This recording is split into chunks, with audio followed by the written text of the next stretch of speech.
ఓం శాంతి.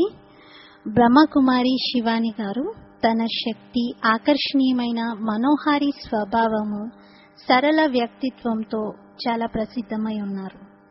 శ్రోతల సమక్షంలో జ్ఞానాన్ని సరళ భాషలో స్పష్టతతో వినిపిస్తూ ఒక ప్రసిద్ధ వక్తగా ఖ్యాతిని పొందారు. ఇంజనీరింగ్ క్షేత్రానికి సంబంధించడంతో పాటుగా రోజువారీ జీవితంలో ఎదురయ్యే సమస్యలకు కారణాలను గూహ్యతతో విశ్లేషించి చాలా యుక్తియుక్తమైన సమాధానాలను ఇవ్వడంలో అపూర్వమైన యోగ్యత కలిగినటువంటి నిపుణులు. అవేకనింగ్ విత్ బ్రహ్మకుమారీస్ అనేటువంటి కార్యక్రమంలో బికే శివాని గారి క్లాసెస్ యొక్క తెలుగు అనువాదము. విషయము సంతోషము. ఈ ఉరుకులు పరుగుల యొక్క జీవితంలో మానవుడు అలుపెరగకుండా పరిగెత్తుతూనే ఉన్నాడు. కొందరు ప్రేమ కొరకు, కొందరు ధనం కొరకు, కొందరు పేరు కొరకు, కొందరు పని కొరకు ఇలా పరిగెత్తుతూనే ఉన్నారు. కానీ మనం పరిగెత్తేది ఏ దిశ వైపు అనేది తెలియకుండానే ముందుకు వెళ్తున్నారు. యాక్చువల్గా మనకి తెలుసు, కానీ కొన్ని సందర్భాల్లో మన వేగం ఎంత ఎక్కువ అవుతుందంటే మనం మర్చిపోతున్నాం, మనం ఎటువైపు పరిగెత్తుతున్నాం అనేది కూడా మర్చిపోతూ ఉన్నాం.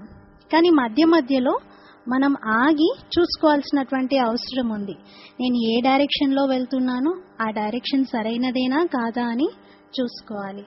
ఎందుకంటే చాలా సందర్భాల్లో మనం ఏదైనా కొత్త ప్రదేశానికి మొదటిసారి వెళ్తూ ఉన్నప్పుడు మధ్య మధ్యలో ఆగి అడిగి తెలుసుకుంటూ ఉంటాం, నేను వెళ్తున్నటువంటి డైరెక్షన్ కరెక్టేనా కాదా అని. మధ్యలో అడిగి తెలుసుకునే టైం కూడా నాకు ఉండదు, నేను అలా ఫాస్ట్గా వెళ్తూనే ఉంటాను, నేను పరిగెత్తుతూనే ఉంటాను అంటే మనం చేరుకునేసరికి బహుశా మనం చేరుకోవాల్సింది ఒక చోటికైతే చివరికి ఇంకొక చోటికి చేరుకునే అవకాశం ఉంది. అప్పటికి ఇంకా చాలా ఆలస్యం కూడా అయిపోతుంది. చాలా సందర్భాల్లో మన లైఫ్లో ఏమవుతుంది అంటే మనకు అన్నీ లభించాయి అనిపిస్తుంది. ఇది ఉంది, అది ఉంది, నేను ఇది పొందాలనుకున్నాను, అది చేయాలనుకున్నాను అనుకుంటారు. కానీ అసలు ఏదైతే పొందాలనుకున్నారో బహుశా అది ఇంకా వెతుకుతూనే ఉన్నట్టు అనిపిస్తుంది. జీవితంలో ప్రతి ఒక్కరు కూడా సంతోషం కోసం వెతుకుతూ ఉన్నారు. నిజానికి సంతోషం అనేది ఒక స్వాభావికమైన అనుభూతి. మనం రోజంతా ఏదైతే చేస్తూ ఉంటామో అదంతా సంతోషం కోసమే. జాబ్ అనండి, కెరియర్, వివాహము, పిల్లలు, ఇవన్నీ కూడా సంతోషం కోసమే చేస్తూ ఉంటారు. ఇవన్నీ చేస్తే సంతోషం బాగా లభిస్తుంది అనుకుంటారు. ఇవన్నీ మన లైఫ్లో మైల్ స్టోన్స్ వంటివి మాత్రమే, మైల్ రాయిల్ వంటివి మాత్రమే. ఇవన్నీ చేస్తూ వీటన్నింటినీ పొందుతూ మనం సంతోషంగా కూడా ఉండాలి. ఎందుకంటే సంతోషం అనేది ఒక ప్రయాణం వంటిది. సంతోషం అనేది ఒక గమ్యం కాదు, సంతోషం అనేది ఒక ప్రయాణం. అందుకే happiness is not a destination, happiness is a journey అన్నారు. ఎక్కడికైనా మనం ఎప్పుడైనా ప్రయాణిస్తూ ఉన్నప్పుడు, అది ట్రైన్లో ప్రయాణిస్తూ ఉన్నా, బస్లో వెళ్తూ ఉన్నా, మనం అక్కడక్కడ కొటేషన్స్ని చూస్తూ ఉంటాం. ఆ కొటేషన్స్లో we hope you have a pleasant journey, మీ ప్రయాణం ఆహ్లాదకరంగా సాగుగాక అని, లేదా మీ ప్రయాణం సుఖవంతంగా జరగాలి అని, అలాంటి కొన్ని కొటేషన్స్ చూస్తూ ఉంటాం. అంతేకాని ఎక్కడ కూడా ఎలా అయినా సరే మీరు మీ గమ్యస్థానానికి చేరిపోవాలి అని అలాంటి కొటేషన్స్ ఉండవు. అంటే మన ప్రయాణం కూడా సుఖవంతంగా గడవడం చాలా ఇంపార్టెంట్. సపోజ్ మనం ముంబైకి వెళ్తున్నాం అనుకోండి, మన జర్నీ ఎంత కష్టంగా గడిచినా పర్వాలేదు, ముంబైకి చేరుకుంటే చాలు అని మాత్రం అనుకోం. దాంట్లో ఏం వినోదం లేదు. వినోదం ఎందులో ఉంది? మన ప్రయాణం కూడా చక్కగా గడవాలి. అంటే ఆడుతూ, పాడుతూ, మాట్లాడుకుంటూ ఆ టోటల్ ప్రాసెస్ అంతా మనం ఎంజాయ్ చేయాలి. ఉదాహరణకి ఒక స్కూల్కి వెళ్ళేటువంటి విద్యార్థినే తీసుకుందాం. ఆ విద్యార్థి యాక్చువల్గా స్కూల్ లైఫ్ చాలా మంచిది, కానీ ఆ విద్యార్థి ఒకవేళ 10th క్లాస్ పూర్తయిన తర్వాతనే నేను చాలా సంతోషంగా ఉంటాను, నేను 10th క్లాస్ ఎప్పుడు పూర్తవుతుందో ఏమో అని అలా ఆలోచిస్తే కుదరదు. 10th క్లాస్కి చేరుకునేంత వరకు ఆ స్కూల్ లైఫ్ అంతటిలో అతను సంతోషం యొక్క అనుభవం చేస్తూ ఉండాలి. మరి మనం ఇంతకాలం ఏవేవైతే సంపాదించామో, ఒక మంచి జాబ్ అనండి, బండి, బంగళా, జాబ్, ఇలా అన్నీ పొందాం. కానీ ఇవన్నీ కూడా అల్పకాలికమైనటువంటి సంతోషాన్ని ఇచ్చేవే. ఒకవేళ ఆ సంతోషంలో మనం ఉండగా సడన్ గా ఎవరైనా ఏదైనా ఇన్ఫర్మేషన్, ఏదైనా చేదు వార్త వినిపించారనుకోండి, వెంటనే ఆ సంతోషం మరుక్షణంలోనే మాయమైపోతుంది. ఎందుకంటే అది నిజమైన సంతోషం కాదు కాబట్టి. అది కేవలం ఒక విజయం పొందిన అనుభూతి. ఒక కారు కొనుక్కోవడమో, ఒక బంగళా కట్టుకోవడమో, ఒక బండి కొనుక్కోవడమో, ఇవన్నీ కూడా ఒక అచీవ్మెంట్స్ మాత్రమే. మనం ఒక లక్ష్యం పెట్టుకున్నాము, నేను ఇది సాధించాలి అని, అది పూర్తయింది. ఆ లక్ష్యాన్ని పూర్తి చేసుకున్నామనే ఒక సంతుష్టత, అనుభవం మనకు కలుగుతుంది. ఏదో సాధించాననేటువంటి అనుభవం అది కలిగిస్తుంది. It's just a feeling of satisfaction. అదొక ఫీలింగ్ ఆఫ్ అచీవ్మెంట్ అని మనం చెప్పవచ్చు. అంతేకాని ఈ ఫీలింగ్స్ ని సంతోషంతో మనం మిక్స్ చేయలేం. మనం ఇంట్లో చూడండి, ఎన్నో లిస్టులు పెట్టుకుంటాం. దీని తర్వాత ఇది కొనాలి, దీని తర్వాత ఇది కొనాలి అని. మనకి ఒక్కొక్కసారి ఆ లిస్టు చూసుకునే సమయం కూడా ఉండదు. అంతలోనే ఇంకొకటి సిద్ధమైపోతుంది. అది పర్వాలేదు. కానీ మనం ఒక వస్తువు కొన్నాం, ఒక వస్తువు కొనగానే ఆ వస్తువే నాకు సంతోషాన్ని ఇస్తుంది అనుకోవడం మాత్రం పొరపాటే. ఆ వస్తువు కొనాలనేటువంటి లక్ష్యం ఏదైతే పెట్టుకున్నామో ఆ లక్ష్యం పూర్తయింది అని ఆ అచీవ్మెంట్ మనకు సంతోషం కలిగిస్తుంది. అంటే దీని అర్థము సంతోషం అనేది మన స్వయం యొక్క ఒక జనరేషనే, మన యొక్క స్వీయ రచననే. దీన్ని మనమే క్రియేట్ చేశాం. మనం లక్ష్యం పెట్టుకున్నాం, ఆ లక్ష్యం పూర్తయింది, అది మనకి సంతోషాన్ని కలిగిస్తుంది. కానీ ఆ వస్తువు మాత్రం మనకి సంతోషాన్ని ఇవ్వటం లేదు. మరి సంతోషం అంటే ఏంటి అని అడుగుతూ ఉంటారు. యాక్చువల్గా సంతోషం అనేది ఒక శక్తి లాంటిది. It's an energy. అదొక ఫీలింగ్, అదొక అనుభూతి. ఫర్ ఎగ్జాంపుల్ చూడండి, ఇప్పుడు ఈ చేతికి ఒక రింగ్ ఉంది.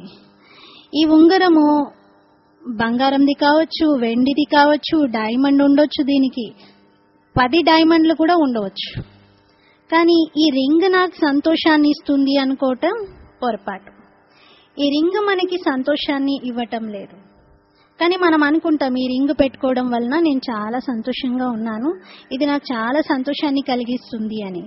అలాగే ఒక మంచి చీర కట్టుకోవడంతోనో, మంచి సోఫా పైన కూర్చోవడంతోనో చాలా సంతోషం లభిస్తుంది అనుకుంటాం.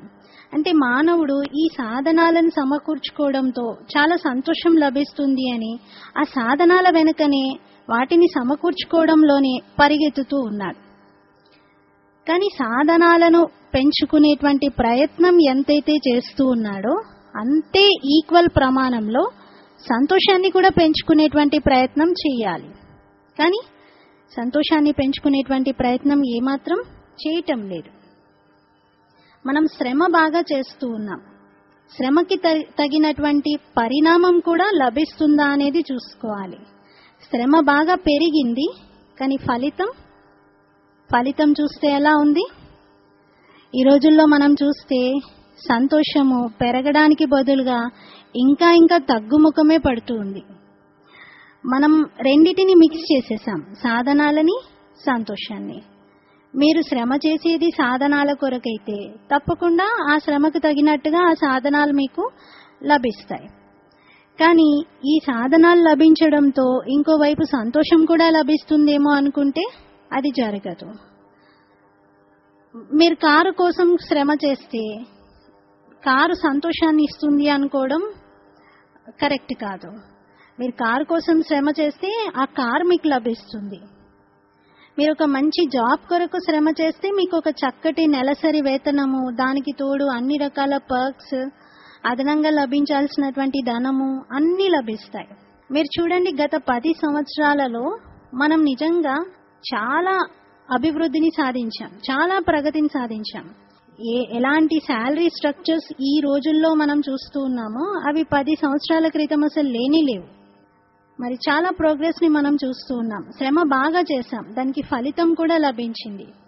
కానీ ఈ శ్రమతో పాటు, అంటే ఈ రకమైన భౌతిక ప్రగతితో పాటు సంతోషం కొరకు ఏమైనా శ్రమ చేశారా?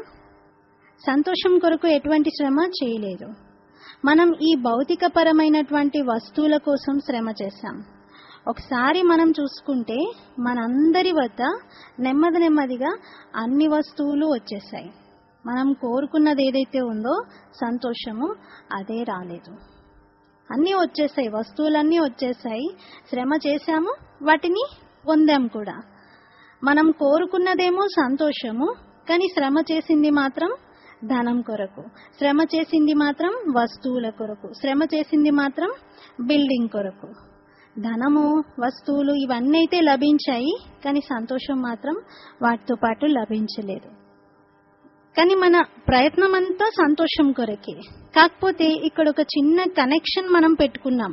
ఏంటి అంటే, ఎంత ధనం ఉంటే అంత సంతోషం దొరుకుతుంది అని, ఎన్ని సాధనాలు ఉంటే అంత సంతోషం లభిస్తుంది అని. ఈ కనెక్షన్ అనేది మన ఓన్ క్రియేషన్, అంటే మన యొక్క రచన. అది వాస్తవం కాదు, అది సత్యం కాదు. మీరు ఏ బండి అయినా, ఏ బిల్డింగ్ అయినా కొనుక్కుంటే దాంట్లో ఎక్కడ కూడా ఈ బిల్డింగ్, ఈ బండి మీకు సంతోషాన్ని ఇస్తుంది అని మాత్రం రాసి ఉండదు. మీరు చూడండి, ఎక్కడైనా ఒక వెహికల్ని మీరు కొన్నప్పుడు దాని యొక్క స్పెసిఫికేషన్స్లో దాని యొక్క ప్రత్యేకతలన్నీ రాసి ఉంటాయి. ఆ వెహికల్ ఏమేమి ఇవ్వగలుగుతుంది, ఏమేమి చేయగలుగుతుంది అన్నీ రాసి ఉంటాయి. కానీ ఎక్కడ ఈ వెహికల్ మీకు సంతోషాన్ని ఇస్తుంది అనే విషయం మాత్రం రాసి ఉండదు. ఇప్పుడు ఈ సోఫానే తీసుకుందాం. మనం దీనికోసం చాలా ధనం ఖర్చు చేసి ఉంటాం.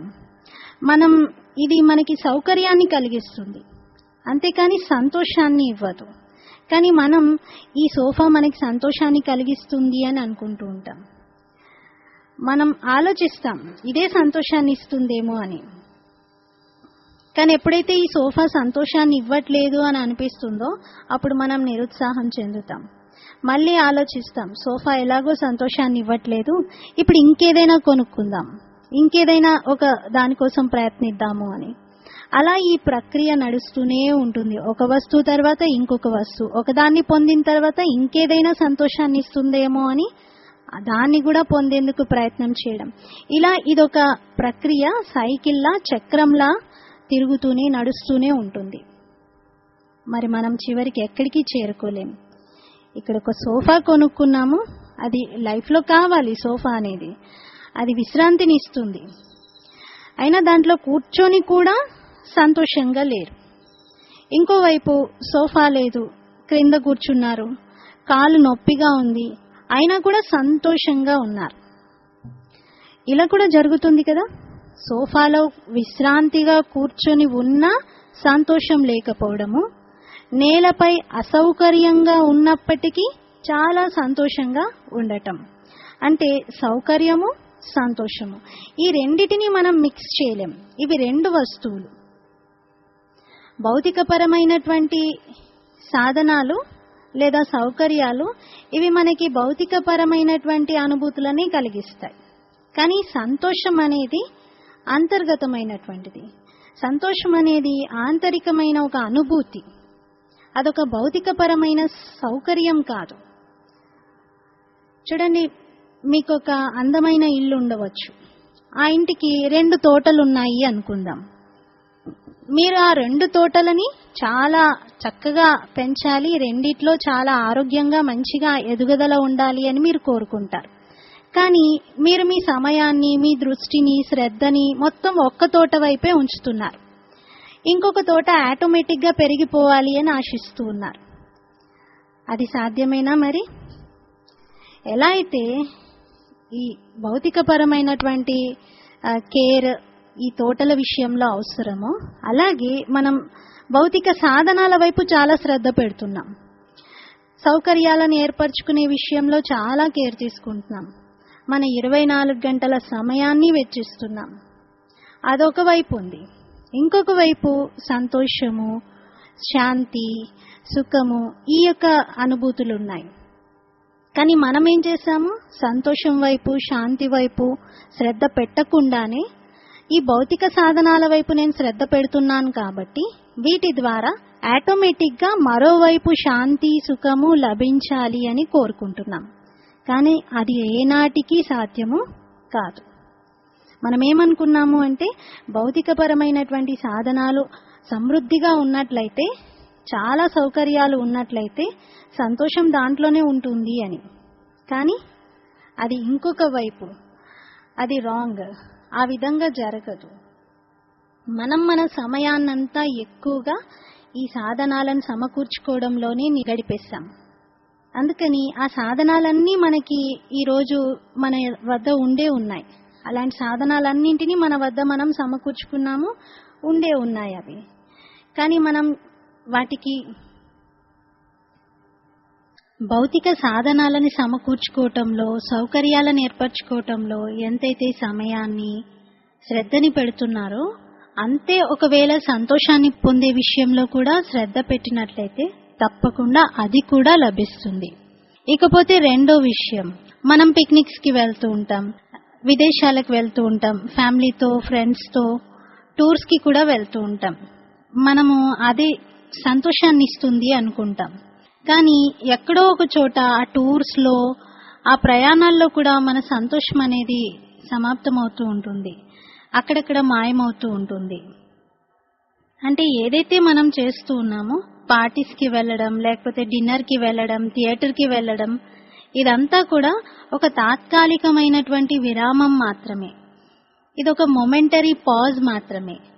మళ్ళీ ఎప్పుడైతే మనం రొటీన్ కి వస్తామో, ఆ రొటీన్ లో రోజువారీ జీవితంలో చాలా ఒత్తిడిమయంగానే అనుభవం చేస్తూ ఉంటాం.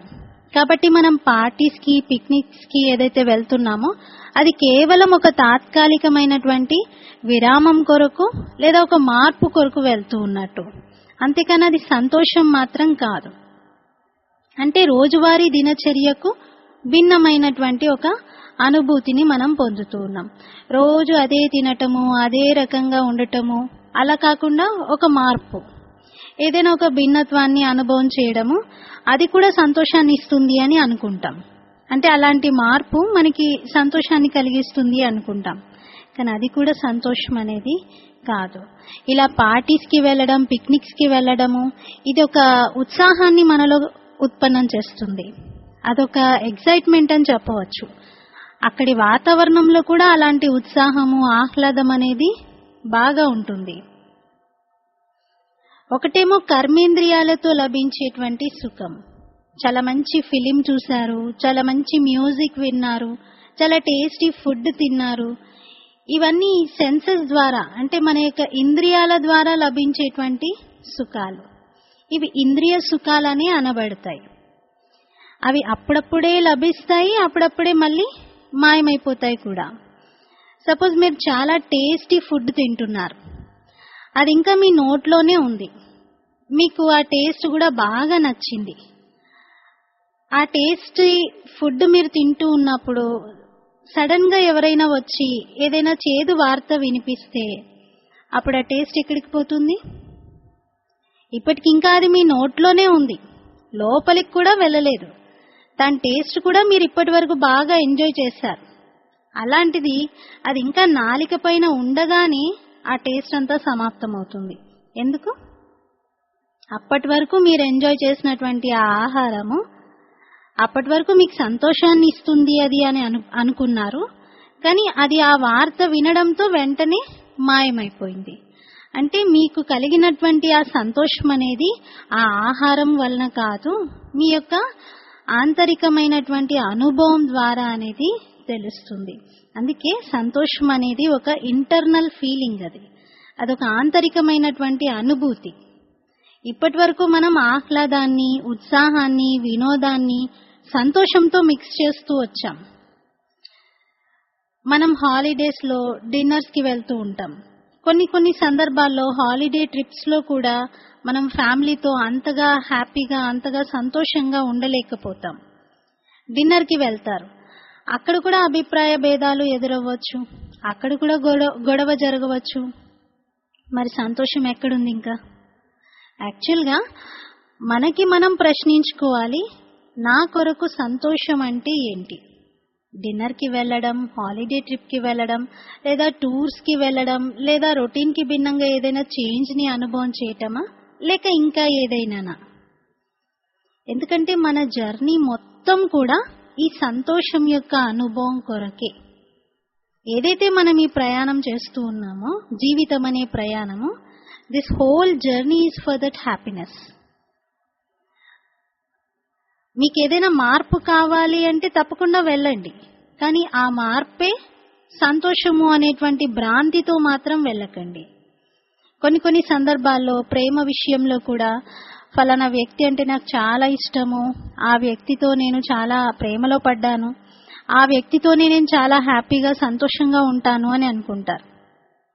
ఆ ప్రేమ ఎప్పుడైతే ఒక సంబంధంలోకి పరివర్తన చెందుతుందో అప్పుడు ఇంకా ఎక్కడో ఒక చోట ఇప్పటి వరకు సంతోషం ఇచ్చినటువంటి ఆ వ్యక్తి దుఃఖాన్ని కూడా ఇస్తూ ఉండొచ్చు. చాలాసార్లు పేరెంట్స్ పిల్లల్ని పెంచుతూ కష్టపడి చదివిస్తారు, వారికి అందులో ఎంతో సంతోషం లభిస్తుంది. కానీ అదే పిల్లలు పెద్దగయ్యాక ఒక జాబ్లో సెటిల్ అయ్యి విదేశాలకు వెళ్ళి ఇంకా తల్లిదండ్రిని అంతగా పట్టించుకోవట్లేదు అనుకున్నప్పుడు ఆ తల్లిదండ్రికి ఆ పిల్లల ద్వారా చాలా దుఃఖం కలుగుతూ ఉంటుంది. అప్పుడు అనుకుంటారు, ఇంకా నేను ఇంత చేశాను వీళ్ళ కొరకు, వీళ్ళు నా కోసం ఏం చేస్తూ ఉన్నారు, నేను నీ కోసం ఇన్ని చేశాను, మరి ఈ సంబంధంలో నువ్వు నాకేం చేస్తున్నావు అని. అలా సంబంధాలన్నీ కూడా ఇప్పుడు బాగా కండిషనల్ గా అయిపోతూ ఉన్నాయి. ఏదైనా ఒక వస్తువు ఎప్పుడైతే కండిషనల్ గా అవుతుందో అప్పుడు అది సంతోషాన్ని ఇవ్వదు. మీరు ఎవరైనా వృద్ధులు లేదా అంధులుగా ఉన్నటువంటి వారిని ఒకసారి రోడ్ క్రాస్ చేయించి చూడండి, మీకు చాలా సంతోషం కలుగుతుంది. ఎందుకంటే మీరు అక్కడ వారి నుండి ఏమీ ఎక్స్పెక్ట్ చేయట్లేదు, ఏమీ ఆశించట్లేదు, వారు కూడా మీ నుండి ఏమీ ఆశించట్లేదు మీరు ఎలా చెయ్యాలి అలా ఉండాలి అని. అంటే ఎక్కడైతే ఇలా ఆశించే విధానం, ఎక్స్పెక్టేషన్ ఫ్యాక్టర్ ఉండదో అక్కడ మనకి చాలా సంతోషం కలుగుతుంది. ఒకవేళ మనకి ఎదుటి వారి నుండి ఏదైనా ఆశ ఉంది, ఫలానా వారి నుండి నాకు ప్రేమ కావాలి, వారి నుండి నాకు ఇది రావాలి, వారు నాకు ఇది ఇవ్వాలి అని ఇలా అనుకున్నప్పుడు ఒకసారి మనకి మనం చెక్ చేసుకోవాలి, నేను ఏదైతే ఎదుటి వారి నుండి ఆశిస్తూ ఉన్నానో అసలు ముందు వారి వద్ద అది ఉందా లేదా అని. సపోజ్ మీరు ఈరోజు ఉదయం నుండి చాలా టెన్షన్లో ఉన్నారనుకోండి, చాలా చింతిస్తూ ఉన్నారు, కానీ నేనేమో మీ నుండి బాగా సంతోషాన్ని పొందాలి అని ఎదురు చూస్తూ ఉన్నాను. మీరు రాగానే నన్ను చాలా బాగా పలకరించాలని, నాకు చాలా సంతోషం ఇవ్వాలి అని నేను ఎక్స్పెక్ట్ చేస్తూ ఉన్నాను. ఇప్పుడు చూడండి, మీరు నాకు సంతోషాన్ని ఇవ్వాలి అంటే ముందు మీరు సంతోషంగా ఉండాలి, మీరు ఇవ్వగలగాలి అంటే మీలో అది ఉండాలి. ఈరోజు సంబంధాలన్నింటిలో ఈ విధంగా ఆశించడం అనేది బాగా పెరిగిపోయింది. అసలు సంబంధం అంటే ఇవ్వడం అనేది ఉండాలి తప్ప అలా ఆశించడం అనేది ఉండకూడదు. ఇప్పుడు ఇతరుల నుండి ఆశించేటువంటి సమయం మాత్రం ఇది కానీ కాదు. కొందరు ఏమనుకుంటారంటే సంతోషం అనేది నాకు ఫలానా వ్యక్తి నుండి లభిస్తుంది అనుకుంటారు. అంటే ఫలానా వ్యక్తితో మాట్లాడుతూ ఉంటే నాకు చాలా సంతోషం కలుగుతుంది అని. అంటే ఆ వ్యక్తి మనకు ఆ సంతోషాన్ని ఇవ్వట్లేదు, ఆ వ్యక్తితో మాట్లాడుతూ ఉన్నప్పుడు, సంభాషిస్తూ ఉన్నప్పుడు మనకు బాగా అనిపిస్తుంది, దాంతో మనకు సంతోషం కలుగుతుంది. అలాగే దుఃఖం కూడా అంతే, ఫలానా వ్యక్తి నాకు దుఃఖం ఇచ్చాడు అనడానికి లేదు. దుఃఖమైన సుఖమైన మనం ఎదుటి వారితో సంభాషించడం, మాట్లాడేటువంటి విధానాలలో మనం పొందుతూ ఉంటాం, అవి ఉత్పన్నమవుతూ ఉంటాయి. సంబంధాలలో సంతోషాన్ని మన యొక్క సంభాషణల ద్వారా మనము అనుభూతి చేయవచ్చు. కానీ ఎప్పుడు కూడా ఫలానా వ్యక్తి కారణంగా నాకు సంతోషం కలుగుతుంది అని అనుకోవడం మాత్రం పొరపాటే. ఎందుకంటే మన సంతోషము ఒక వ్యక్తి పైన, ఒక వస్తువు పైన ఆధారపడి ఉండకూడదు. అలా ఉంటే అది కండిషనల్ అయిపోతుంది, అంటే ఒక నిబంధనకు లోబడి ఉన్నట్లు అయిపోతుంది. వారేదైనా చేస్తే సంతోషం, వారేదైనా ఇస్తే సంతోషం, వారేదైనా తీసుకుంటే సంతోషం. ఈ రోజు వారి స్థితి బాగుంది కాబట్టి ఇచ్చారు, సంతోషంగా ఉంటారు. రేపు వారి స్థితి బాగోదు, ఇవ్వలేరు, అప్పుడు మరి అంటే మన సంతోషము రోజంతా ఇలా క్రింద మీద అవుతూ ఉంటుంది. అందుకే దాన్ని నిజమైన వాస్తవిక సంతోషం అని మాత్రం అనరు. మరి వాస్తవంగా అసలు సంతోషం ఏంటి అని మీరు అనుకోవచ్చు. కొన్ని సందర్భాల్లో తాళం చెవి మన పాకెట్లోనే ఉంటుంది, కానీ మనం ఇల్లంతా వెతుకుతూ ఉంటాం. ఒకవేళ ఇంట్లో దొరకకపోతే ఆఫీస్కి కూడా వెళ్తాం, అక్కడ కూడా వెతకడం మొదలు పెడుతూ ఉంటాం. కొన్ని సందర్భాల్లో అయితే మన పరివారం అంతా దాన్ని వెతకడంలో నిమగ్నం అవుతుంది, అయినా లభించదు. ఈ విధంగా కథ చెప్తూ ఉంటారు. ఒక అబ్బాయి తన తాళాలు పోగొట్టుకొని వెతుకుతూ ఉన్నాడంట. వీధి దీపం క్రింద కూర్చొని బాగా వెతుకుతూ ఉన్నాడు. నా తాళం చెవి పోగొట్టుకున్నాను అని. ఎంత వెతికినా కానీ దొరకటం లేదు. చివరికి ఎక్కడ పోగొట్టుకున్నావు అని అడిగినప్పుడు ఇంట్లో గుడిసెలో పోగొట్టుకున్నాను అని చెప్పాడు.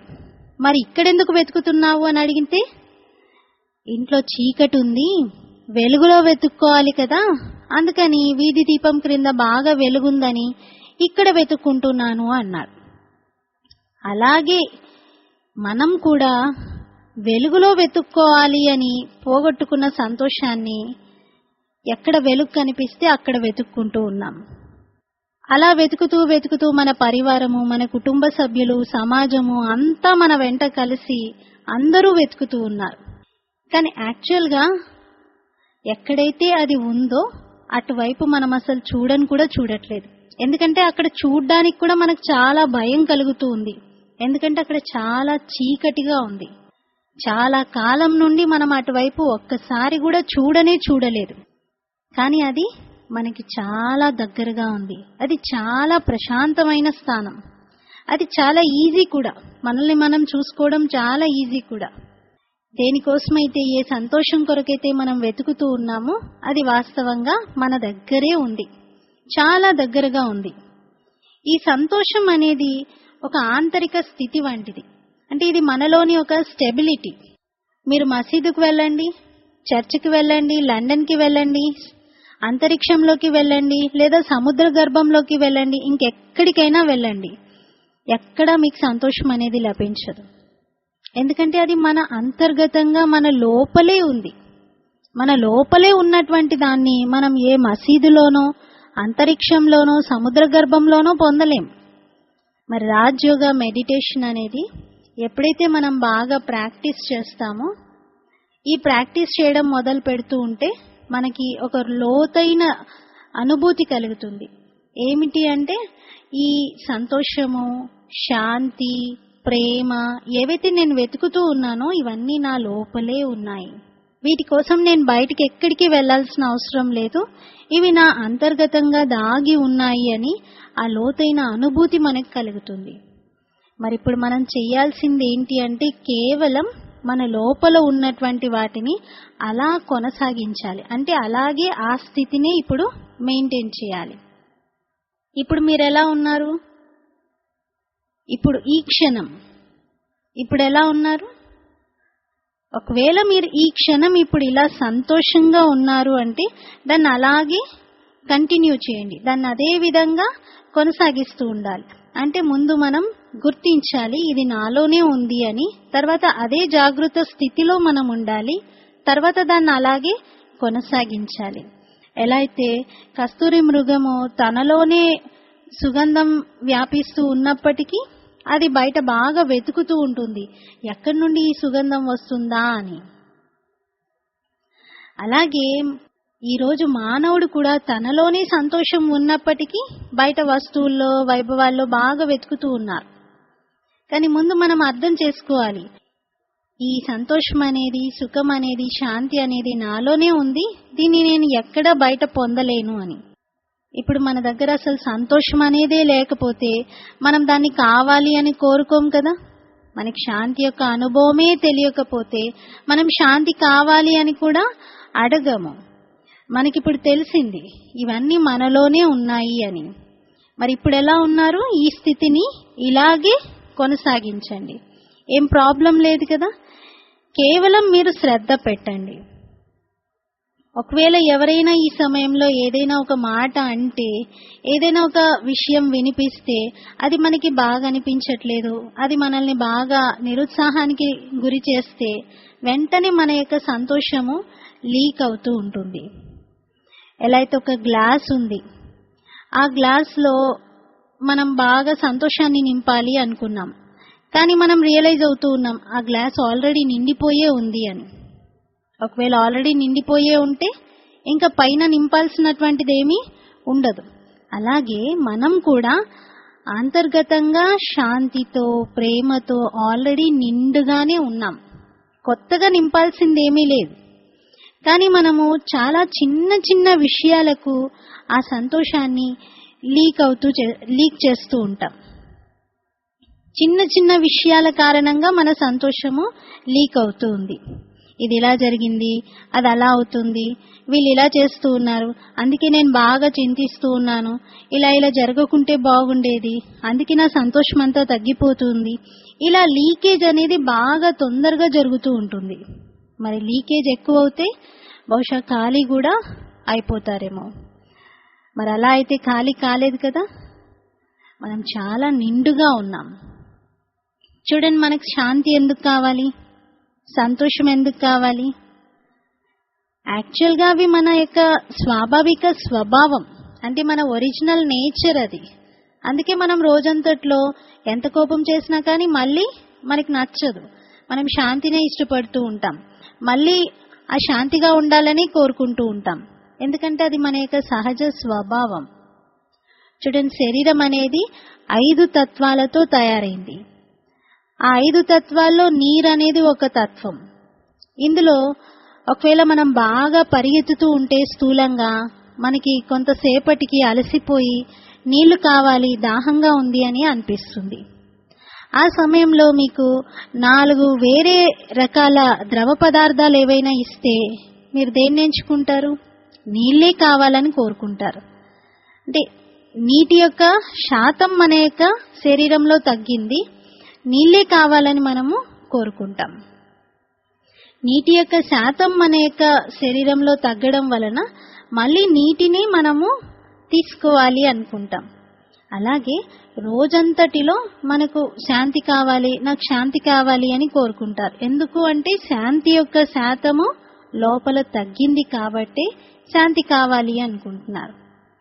కానీ ఇప్పుడు మనం గుర్తించాలి, నేనే శాంత స్వరూపాన్ని, నేను ఉన్నదే శాంతిగా ఉన్నాను, నేను శాంతి చేత తయారు చేయబడి ఉన్నాను. ఒకవేళ మనం ఎప్పుడూ శాంతి యొక్క అనుభూతి చేయకపోతే మనం శాంతి కావాలి అని అడిగేవారిమి కాదు.